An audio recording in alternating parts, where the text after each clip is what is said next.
या ठिकाणी सर्वप्रथम मी सन्मान्य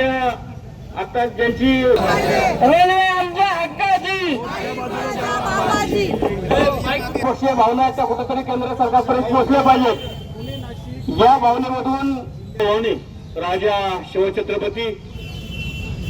आज या ठिकाणी खेड तालुका सर्वपक्षीय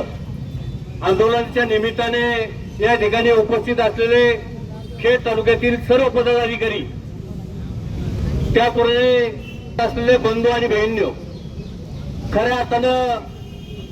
या रेल्वेच्या संदर्भात आपण गेली 20-25 वर्ष त्याचा आपण अभ्यास केला, परंतु काय रेल्वे काय वैध नाव काढीना। खऱ्या अर्थाने 2016 मध्ये आदरणीय केंद्रीय रेल्वे मंत्री सुरेश प्रभू यांनी 16,039 कोटी रुपयाचं बजेट या ठिकाणी या प्रकल्पावर टाकलं होतं, परंतु पुढच्या काळात जिल्हा परिषद सदस्य, पंचायत समितीचे सभापती, उपसभापती, सर्व सदस्य, शिवसेना इतर सर्व पक्षांचे पदाधिकारी